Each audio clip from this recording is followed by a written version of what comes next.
lagi bikin video TikTok, malah ada penampakan yang lewat di belakangnya.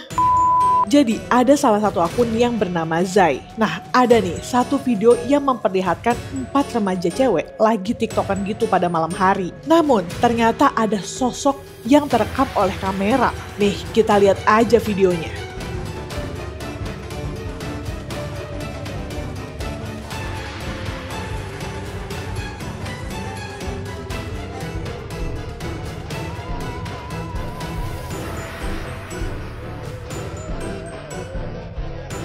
Kalian lihat gak?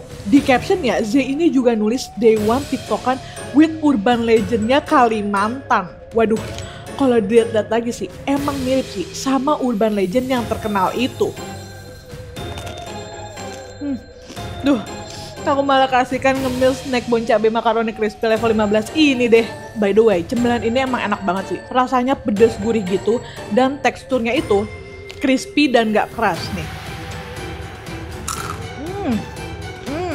Udah paling enak deh nonton atau cerita-cerita horor ditemenin snack bon cabe makaroni crispy level 15 ini.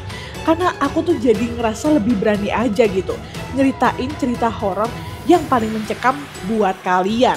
Nah lanjut nih, kalau dilihat-lihat sih emang kayaknya yang lewat di video itu Kuyang ya. Karena nih ya, Kuyang itu merupakan salah satu urban legend yang terkenal di Kalimantan, khususnya Kalimantan Timur dan Kalimantan Tengah. Nah, kalau di Sulawesi dikenal dengan nama Popo. Kuyang ini makhluk gaib yang berwujud kepala manusia perempuan dengan organ dalam yang terlihat. Tapi pada saat siang hari, Kuyang ini biasanya berwujud perempuan biasa yang bisa aja hidup di antara warga sekitar. Nah, ciri-ciri Kuyang itu keluarnya pada malam hari, terus terbang dengan suara dengungan gitu. Dia nggak bisa terkena cahaya terang, apalagi matahari. Organ tubuhnya menggantung, terlihat mengerikan saat terbang di malam hari. Cocok banget kan sama di video itu? Kelihatan kayak ada merah-merah melayang gitu. Kalau di daerah kalian, sebutan untuk Kuyang itu apa? Tulis di kolom komentar ya.